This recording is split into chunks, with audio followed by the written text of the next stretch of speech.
This episode of Super Boothers is brought to you by the Photo Booth Expo in Las Vegas this coming March 12th to March 14th, 2018 at the Westgate Hotel and Casino. Visit photoboothexpo.com and use promo code SUPERB2018 for a key pass or SUPERB2018E for an exhibits only pass. See you there.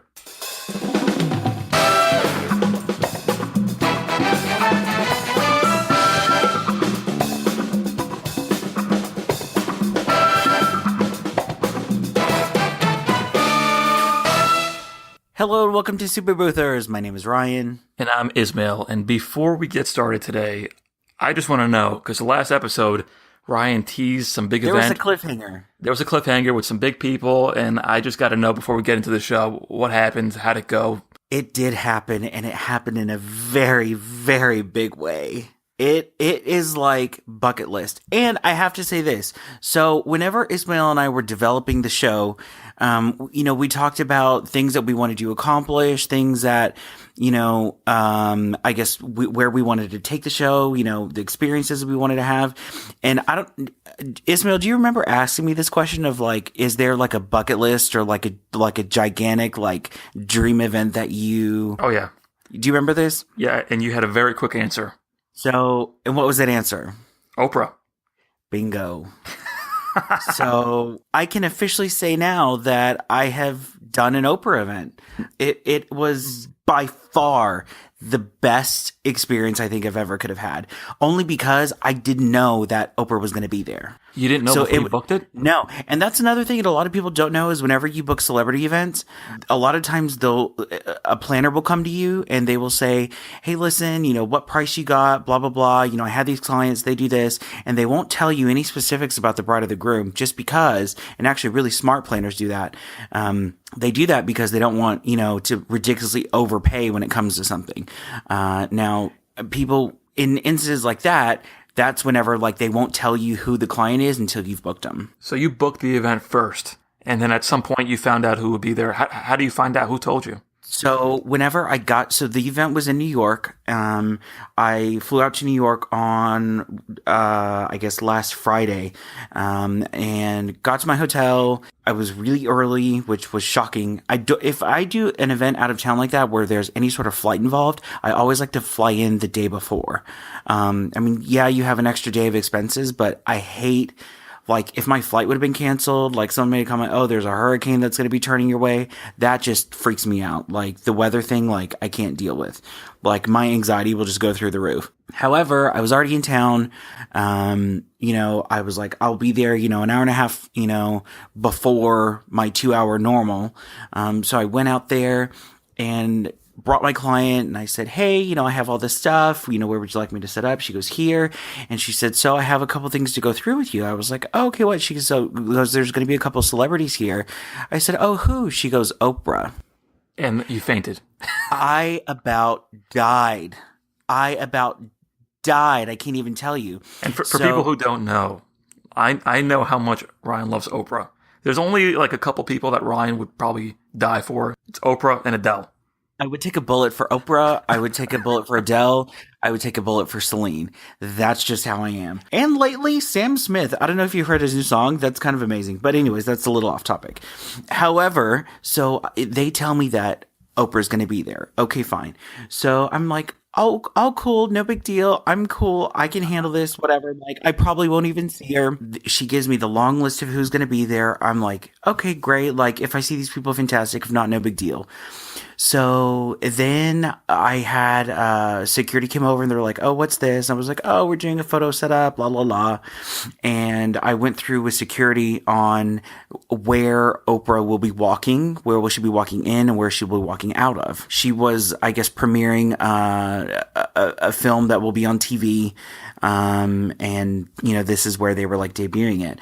So I'm freaking out at this point. It is, maybe 4:00 and their thing is supposed to get started at, I think like 7:00. I think was the times.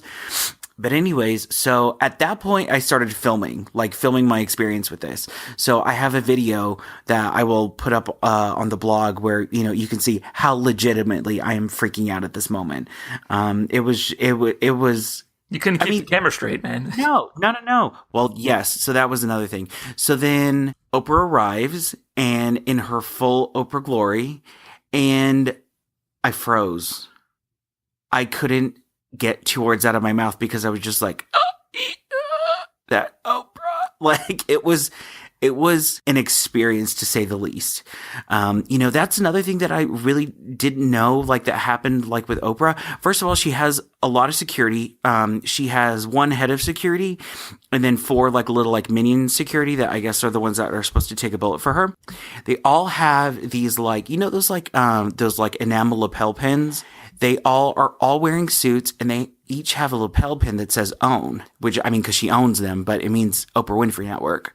They are so, I asked one of them whenever she was in the movie theater, I was like, do people freak out? And he goes, you have no idea how crazy people go for Oprah. I'm like, well, maybe I might have an idea, but you're like, you're about to find out. You're about to find out because I look cool right now, but not really. So it was great. It was an amazing experience.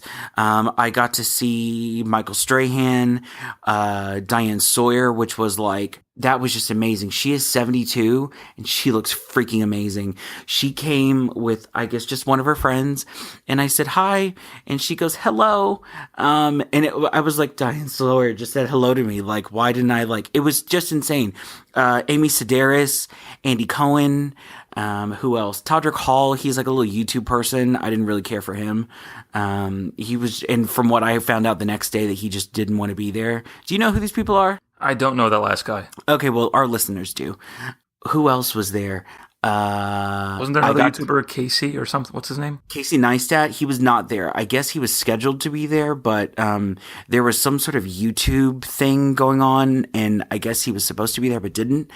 Anyways, I got to see the first new episode of Will and Grace. The entire cast and 2 of the writers were there. They did a Q&A.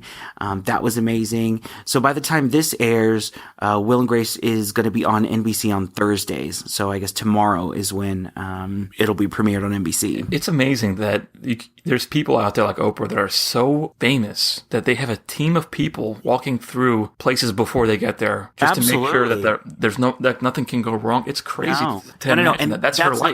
That's another thing. So there was someone else that came in, I guess like one of like some little marketing girl came in and was like, oh, well, we need her to like go through the back. That's another thing. They all, whenever like just the vibe in the room was she's coming. No one said Oprah. They said she. Like it was just so interesting just to see like the vibe of the room when everyone knew that she was coming.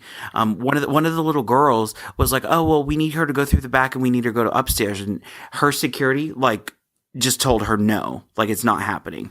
I will say this, because I'm not really like bound by anything to not say this. So Deborah Messing, who she plays Grace Adler on Will and Grace, whenever she was making her entrance, she, I guess, was met with a very large group of protesters that were very aggressive. And I can't imagine what this must be like for someone like that. I'm told that it had something to do with animals and fur, but like if you like go through her Twitter, she's like very like pro PETA, anti fur, like friend of the animals. Like I have, unless she went back on that or something happened, I have no clue. I can only assume that it was political because I mean she used her like Glad Acceptance Award to like bash Ivanka Trump or whatever. So anyways, there were a whole bunch of protesters that were like protesting her. And this is the reason why I didn't take video of whenever she was coming in.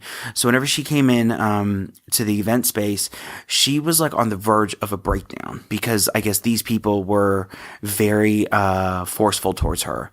Her security goes, I've never seen people be brutal like that over really nothing in the grand scheme of things. So I didn't record Deborah Messing whenever she was walking by me and, in our little pre-green room setup, step and repeat area. It's one thing for people like Deborah to be popular because they're famous in the moment, but it's really interesting to see someone like Oprah. She's been off the air for years. Well, is Deborah Messing. But her show's coming back, isn't it? Who? Will and Grace? Yeah. Yeah, absolutely. But I mean, so Oprah has still been around.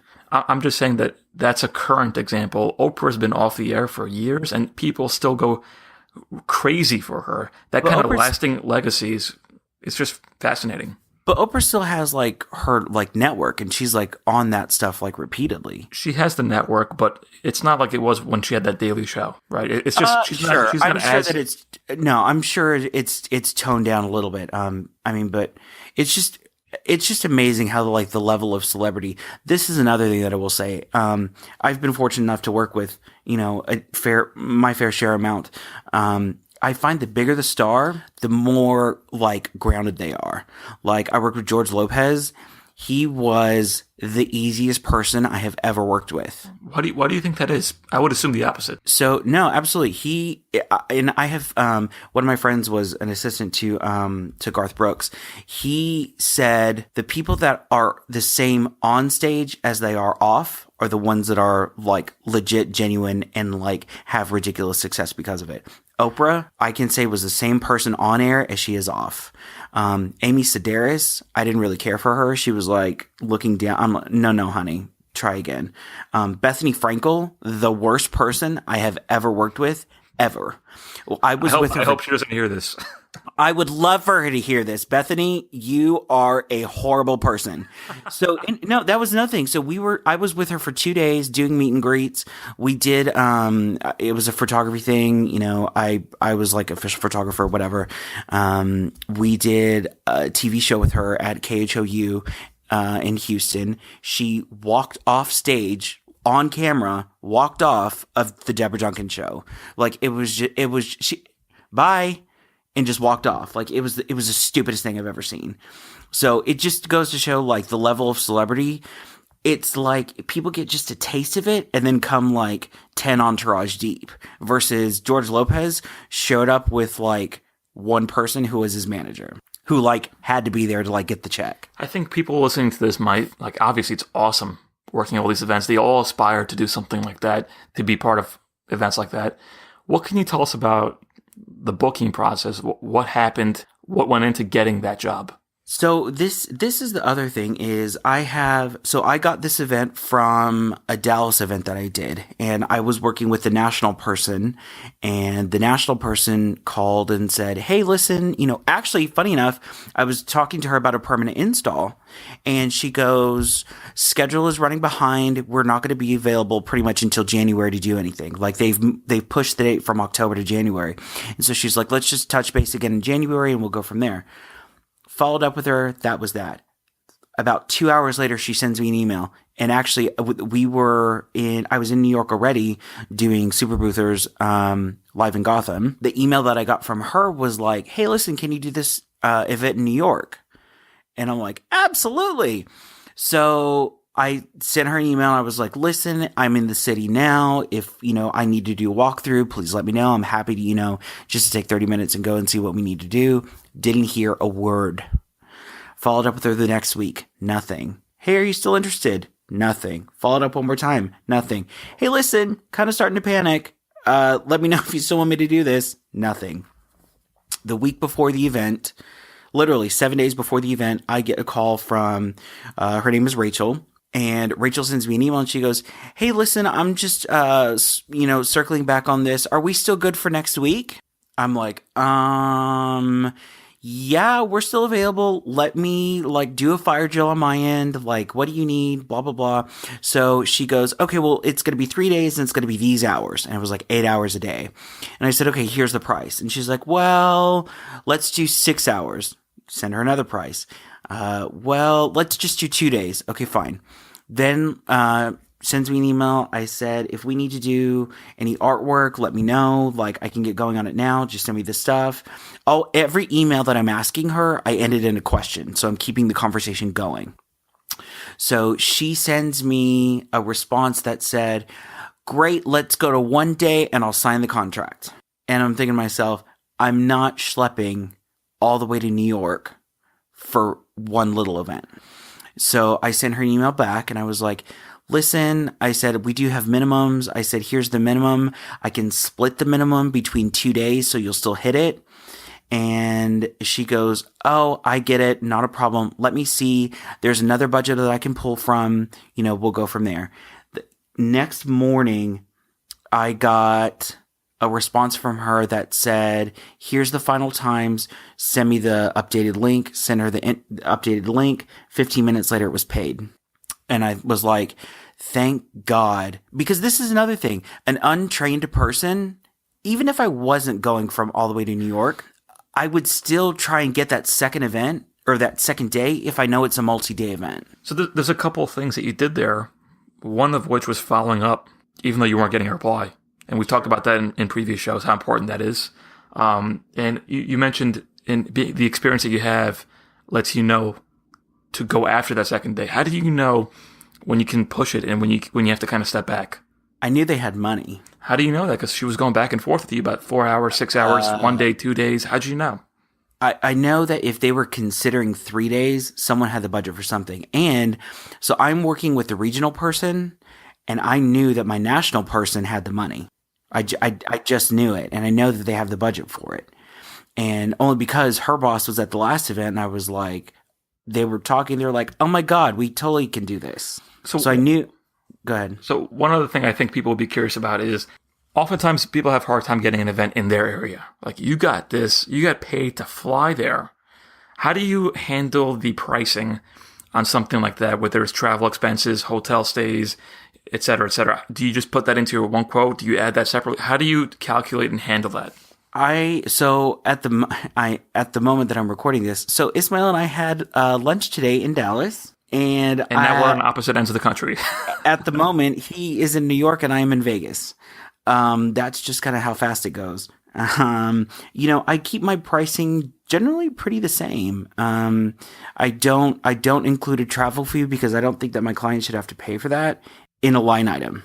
I think that it should always be wrapped into the pricing. So, for example, I have another event in Vegas coming up where we're doing a multi-day headshot station for like 10,000 people. It's actually going to be really cool. I'm super excited to do that one. With that one, I build it in, and I build in staff, and I build in hotel, and I build in flight. And that's another thing. Whenever you just figured this out, flying out of Dallas on any end of the country is so cheap. Yeah. Like, it's $100. I spend that in gas. But for someone like you that has a business built on volume and low pricing, I will say this: any special stuff is not low price at all. So I was just going to say, how do you say you don't charge extra for the travel costs, but you have to have that It's covered. built in. It's absolutely built in. So, like, that's the thing. If there's like a little wedding that's 3 hours, absolutely, it's all low price, high volume. For any of these activations that are headshot station, I'm doing a 10 type thing, slider boost or whatever the case may be. Those things are all priced accordingly. They're corporate rates. So you're saying that this event that you did in New York, you didn't charge extra, and you would have charged the same price for the same event in Dallas. Sure. Wow. That's a very, However, I don't know if a lot of people knew that or do it that way. I made a decent amount of money. And also at the same time, it's just me. I get to go up there with the money that I make. I got to meet Oprah and they paid me. Come on. Yeah, it's a win. It doesn't come on. Yeah, but even if it wasn't Oprah, it sounds like you would do the same thing. So it's just the way you handle your business. You don't want to charge them extra for like $100 flight or whatever. But you're saying your margins are high enough for those corporate events where it doesn't really matter. Absolutely. Okay.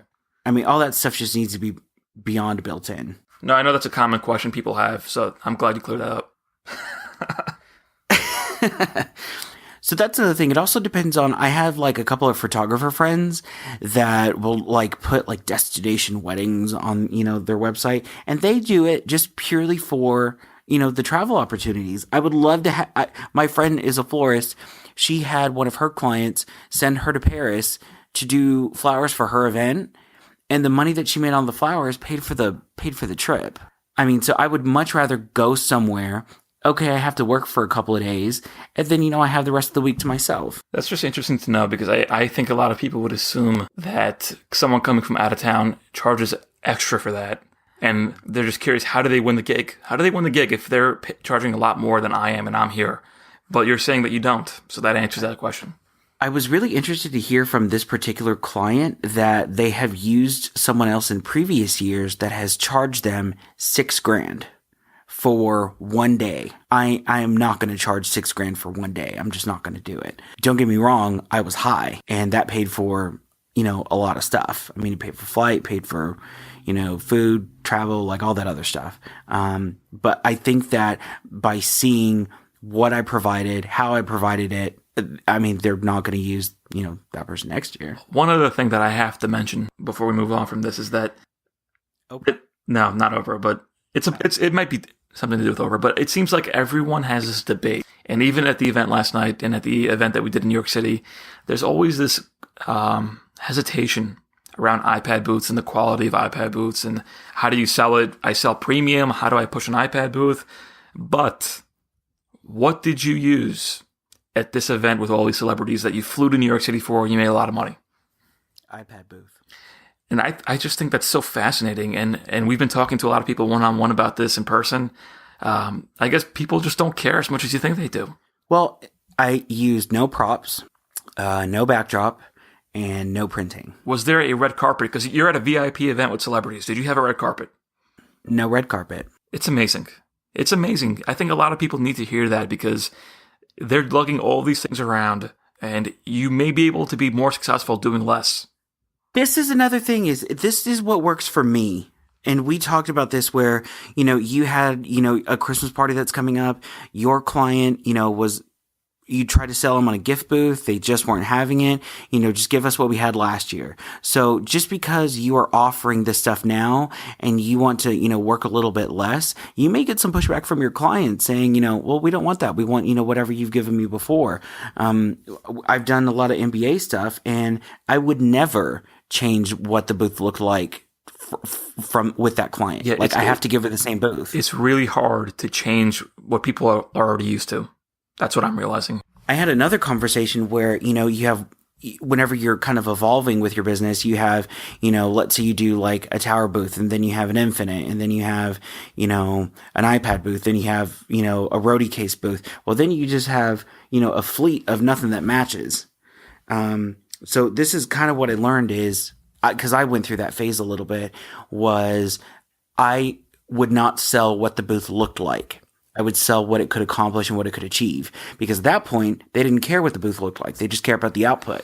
So that was a lesson that I learned pretty early on. And that goes the same way with, if I'm selling an iPad booth or selling a DSLR booth. I mean, I want them, if I know that the quality doesn't necessarily matter, and the price point is going to match it, I mean, I'm going to give them an iPad booth. That's just what it comes out to.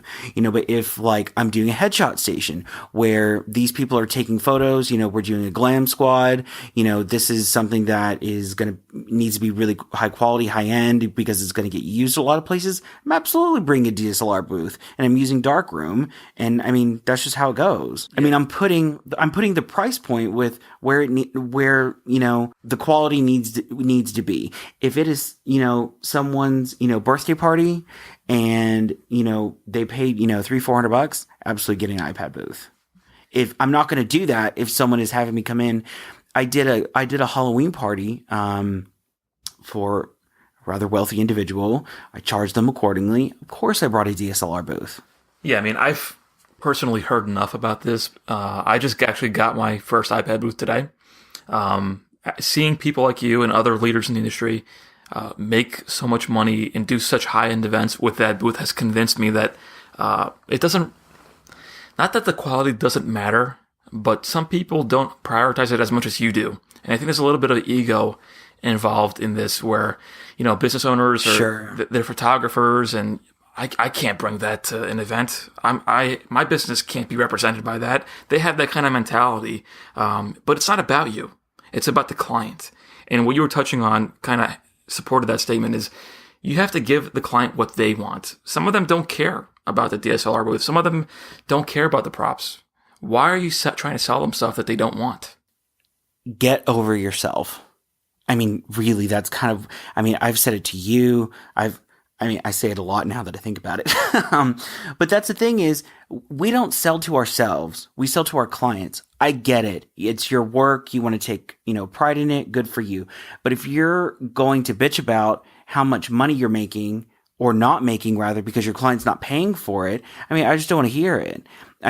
You are going to kill yourself running ragged over stuff that don't matter. And the only reason why I say this is because I've done it before for 15 years. And I actually had a great conversation last night with a gentleman named Rob in Dallas, and he just got this mirror booth, amazing, high quality, and he was talking about how the reason he did it was he wants to make more money per event. Makes sense. We all want that. And then the conversation started heading in the direction of how do I sell it more? I'm pitching it to certain people. They don't want it. They don't reply. And it goes back to, why are you selling something to people if they don't want it? Yeah. That's why sales is hard, because you're pushing something that benefits you. And the real position you should be taking is finding out what the customer wants and what will benefit them. It's not about you. It really isn't. And people, the earlier you learn that, the better off you'll be. Well, another thing that I wanted to, that came up on topic, at our Dallas event was, someone made a comment about selling against Groupon. Actually, not really. The question came about, how do I compete with Groupon? And the answer is you don't. You really kind of have to set yourself apart. If I can sell against someone at a lower price, I can sell against someone at a higher price. It doesn't matter. It is taking out things that, let's say you're doing an iPad booth and I'm selling a DSLR booth. I can easily go into, quality. I can go to service. I can go to templates. I can go to whatever. Versus if I'm doing a lower end and, I'm selling to someone that got a high-end price quote from someone and they're coming to me and they're saying, oh, well, can you do a lower price? I was like, yeah, what you do is you do it on your terms. You fire off something that says, 900 and they say, well, we were hoping we can get to something around 700. Fine. Put it on your terms. Take out something. Whatever comes out to $200 to you. If it is, we're only going to do 2 prints per session, we're going to take out props. We're not going to do customization. One of the things that came up yesterday was turn it into a positive.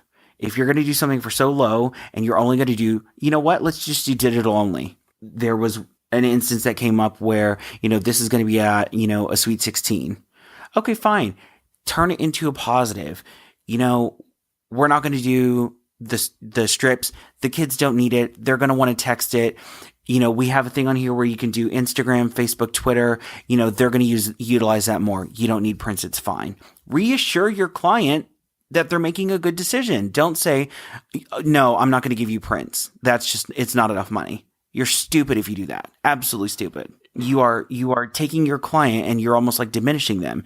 If you reassure them, have a little bit of confidence and authority in what you're saying, they'll absolutely follow, your lead. A lot of these sales issues that people have really comes back to pushing stuff on the client.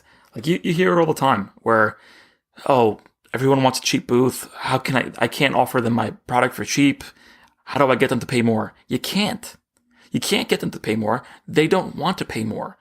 Why are you forcing it? Your responsibility is to find and offer a service that fits in that price category. Get an iPad booth. That's how you get those customers. If you don't want those customers, stop complaining about how cheap they are. You don't want them, right? I think it's like if someone's trying to get me to eat Chinese food. I don't like Chinese food. I am not going to eat Chinese food. I'm not going to eat it. Why? I don't care. It's so good. No, I don't want You're it. going to come with me. You're going to come with me to Chinese food. I don't like it. And there's nothing you can do to get me to buy it. So at that point, you don't offer me Chinese food, right? You offer me something else. And Sushi. I think that's where people get lost. Stop offering things that the client does not want. And that's the main thing that I walked away from all the conversations last night. I think that is a key takeaway that after talking to so many people, and that's why I'm so passionate about it now, is that you're selling things to people that don't want it. Get something they want and offer them that. It's that simple. It's really easy. So we had a great event in Dallas, and I think this is where a lot of this passion comes up. We had a very good crowd. I was very happy with our crowd. Y'all scared me a little bit because no one bought tickets until 2 days before, and it kind of freaked me out. But I'm glad everyone came. I thought the event was amazing, and every event that we do, we learn different things and we try to improve the next event. So I thought this one went even better than the New York City one because we took some things that we learned last time and just improved upon it. The sound quality, the venue, it was just really a lot better, and it makes me look forward to what's going to happen next. We were on my home turf. Okay. I'll let that go. Well, that was the thing. Is just it was easy for me just to do everything, just because I had stuff in the city that we were operating in. It was just a lot better, and like I said, it gets me excited about future events, because after each of these events, immediately after, Ryan and I talk about how'd it go, what went well, what'd you think, what I think, and really the conversation goes towards what can we do better next time. And I like that mentality, and I just can't wait to the next one, because I know, and you mentioned people waiting to the last second to buy tickets.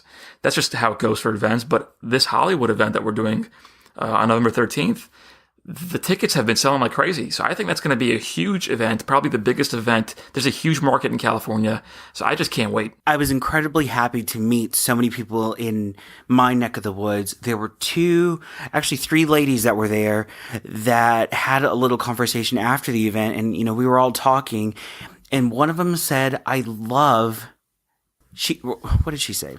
She goes, "I love that there are people like me in my own neighborhood." She goes, "I never knew." She was saying how like she kind of feels alone, and how the podcast has like helped her realize, oh my God, everyone else has the same problems just like I do. Yeah, and this is something we talked about too, where when you put these events together, there's a lot of pressure on creating a program and giving out valuable content so people walk away better than they walked in. But after doing this a couple times and observing people and being in the environment, I was telling Ryan this, that people really get a lot of value and pleasure out of being in a room with other boothers. And it's amazing to see. And even at the event, I look at Ryan and I look at other people and I'm like, look, man, people are talking nonstop. They come early, they stay late, and they're making these friendships and connections. It's amazing to see. And I feel really happy that we're part of putting that together. That's amazing. I love being part of the environment. And if you hear me sounding energetic and excited, it's because you walk out of that room on a high. And I hope people that listen, if there's an event coming up near you, even if it's not a Super Boosters event, you have to be at these things. It really makes a huge difference in how you look at your business. Someone came up to me and said, "Gosh, I love that y'all did this." Y'all get it? I was like a fish out of water there with my New York accent. People couldn't understand what I was saying. It was crazy. Your dog made a cameo. I'm just talking over here. I walked down the block. We had a cup of coffee. You know how... Someone came up to me and made a comment and was like, "I'm so glad you did this here at the W. I never get to go to events like this. Like, I'm always at the event and I never get to eat the food." And we had an amazing dinner. Great dessert Taylor too. Martin at the W did an amazing job. I brought in Sprinkles cupcakes and they were freaking amazing. Another thing that we did is we changed the color of the swag bag. So every one of our events that we do will have a different color swag bag. Yeah, and one other cool thing, because we got to hang out a lot, we were actually filming something at Imaging Spectrum that morning.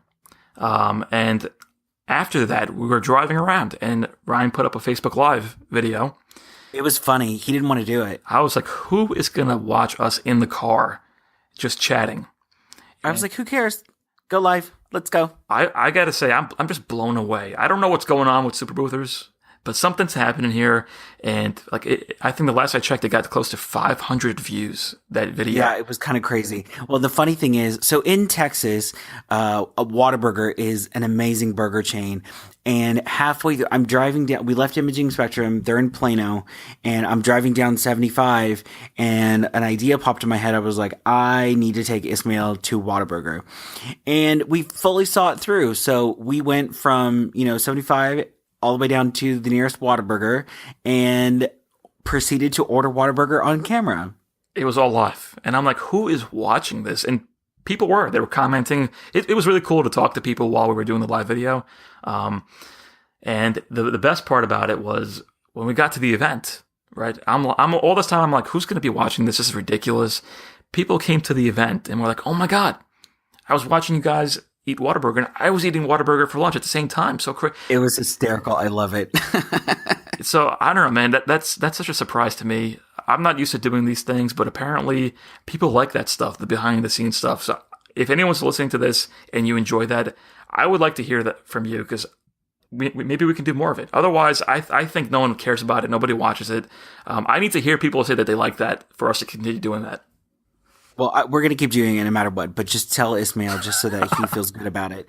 So this is whenever we were driving, and we did the live video after the camera stopped, Ismail and I went to, a floral wholesaler here, and I told him, I said, I used to be a florist and I still do stuff on occasion.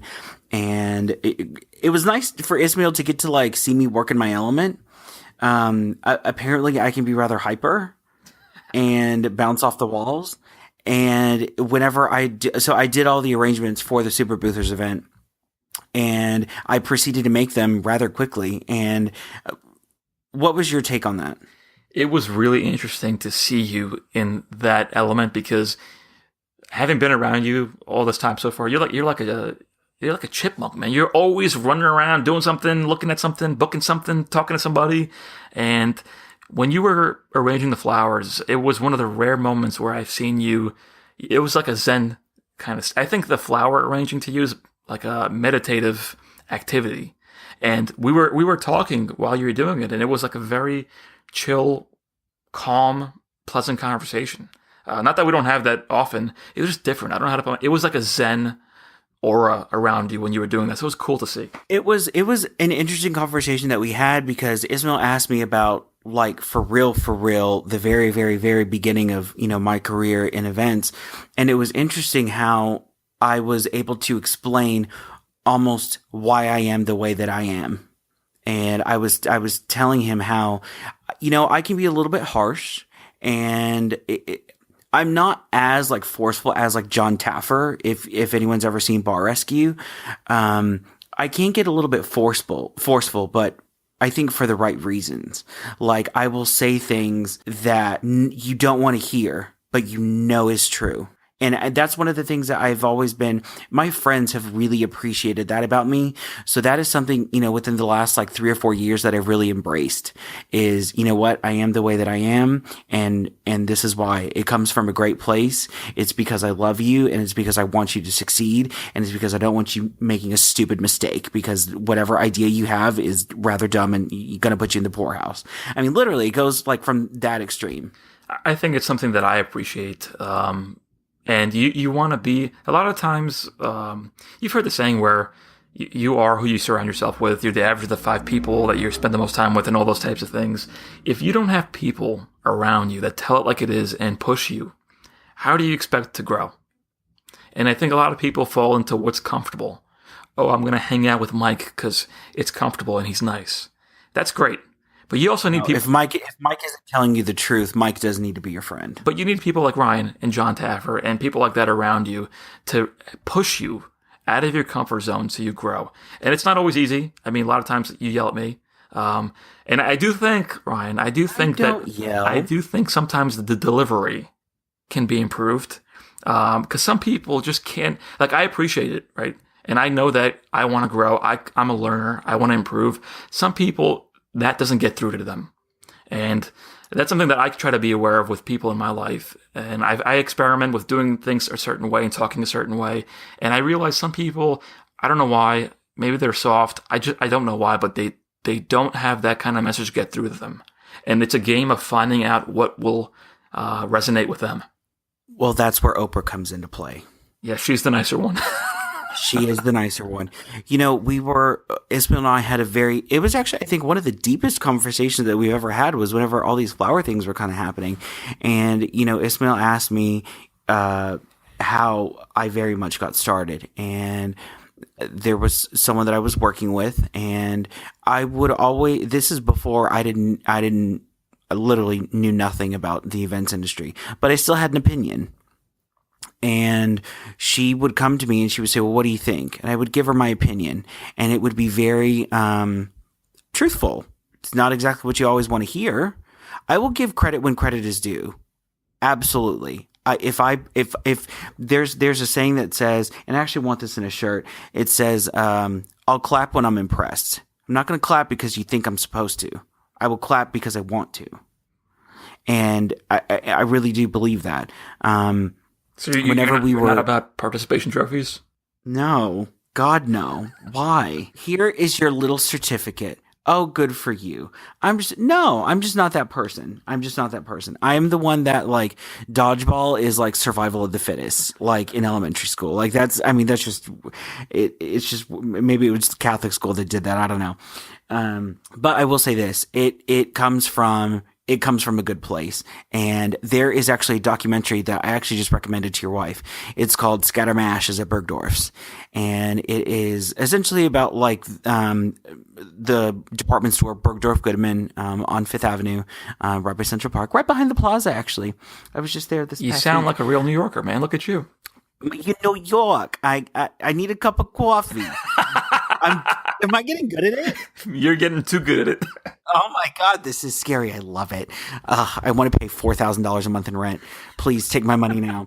So no. So anyways, in this documentary, it tells, essentially the history of the company, and it gets to, present day. And there's this one particular stylist. I forgot her name, and I'm sure someone is going to remind me. However, she has dressed everyone from Cher, Candice Bergen, Hillary Clinton, Jane Fonda, literally everyone. And she just has such a delivery about her, where they interviewed Isaac Mizrahi, and he was saying how like she'll walk in and be like, oh no, you do not need to wear that. And then she'll go, but buy it anyways because it looks better than what you wore when you came in here. So it's this, it's insult humor, and that's just, it's what I'm good It's for. like that commercial. First they're sour, then they're sweet. Yes. You know what? Thomas Siegel told me, he said that I was a Sour Patch Kid. Yeah, I would agree. But anyways, so a couple of things that we need to go over. We are doing, the next stop is Super Boothers Go to Hollywood, and that is November 13th. Tickets are on sale now, and I can't believe how many we've sold already. Like, thank you people for not giving me a heart attack right now. If anything, the problem that I may have is that we may have too many people. Yeah, which is a fabulous problem to have. Well, we may have to limit attendance because I think that is going to be by far the most attended event. So if you're interested in going, I would suggest you get in early. And I think there's a benefit to buying tickets early, right, Ryan? There's a lower price. Sure. So actually, as of at the end of the month, September 30th, early birds end. So you can get tickets for $75 right now, and then they are going to go up. You can buy tickets in 4-packs for a reduced rate as well. So the key here is to buy them early. After the 30th, the prices are going to go up October 1st, and there's nothing I can do about that. Yeah, so definitely attend. I hope people appreciate. I really respect Ryan because he's talking about things that nobody else is really talking about. A lot of people play keep away and don't share stuff, and I think Ryan has been pretty much an open book. If you think he's an open book on the podcast, he shares more stuff. Girl, in person. just watch me in real life. Yeah, no. And I've noticed at the last couple events, he says stuff like, I wouldn't say this on the show, but I say it here. Absolutely. So there are perks to attending, and I think it's cool to see people really appreciate the effort that goes into this, because there's a lot of effort that goes into putting the show, and we're like flying around the country to go meet people, because not everyone can pick up and leave and go to Vegas or go to these other bigger events. So it's cool to see that everyone really appreciates it, and as long as people want it, we'll keep doing it. So that is another thing that kind of came up is, yes, at the live events, I say stuff that I will never say on the podcast. I really do kind of go into a little bit more in depth and a little bit more intimate details. And I will almost say specifics. Everyone that was at the event yesterday got to hear, the Oprah story, at some point. And if you think a bit earlier than everyone else did. If you think he says bad words in the show, oh my God, wait till you see it in person. I do not say bad words in person. Your wife even admitted that I kept it clean. Yeah, it was clean. I'm just kidding. Ish. Clean-ish. So anyways, so that is Super Boothers Go to Hollywood. Super Boothers Down Under is now officially scheduled for January 24th. I can't wait. That's the perfect name. I like that. Super Boothers Down Under? I love that name. Oh, so this is the thing. This is the first time Ismail's ever heard it. I just made it up. That's how smart you are, Ryan. You're just on the ball, man. On the ball. Well, it's movie themed. So tickets are available now at superboothers.com. I'm in Vegas now, and I'm planning the Vegas party. Oh man. That is gonna be something. Yes. So actually by next week's episode, I will have a date. and specifics, and tickets will be available. And it'll be, so this is the thing with our little tour that we're doing with, New York, Dallas, Hollywood, Australia, all that stuff is really meant to be a little bit more educational. Vegas, we're going to have a little bit more fun. Don't get me wrong, there will still be education. I'm not, never mind. I cannot wait for that one. And the other benefit of that is that a lot of people will be there at that time anyway. Yes. So we'll probably have a lot of really big people there that you'll get to meet and mingle with. So, and that's definitely going to be limited attendance because there's only so much room. Yeah, absolutely. We can only have so much room. There's only so much room available in that space. So the cool thing is, so I told you about the swag bags that are changing. So New York was black and white. Dallas was blue. LA, I won't say what color it is. Australia has a different color. You will be surprised with the Vegas one. Man. I can only. If you anything in Vegas is top of the line, over the top, and beyond exquisite. So just wait for the Vegas event. You got to do it big in Vegas, and over the top. I do it over the top. I do it big in Dallas. Yeah, I do it over the top. Period. Yeah, that's just me. That's your middle name. Yeah, so I'm looking forward to it. The calendar's pretty full, but that Vegas one, that's a special one. So I'm really, really excited about that one, and I can't wait to get there. Thank you so much for listening to us today.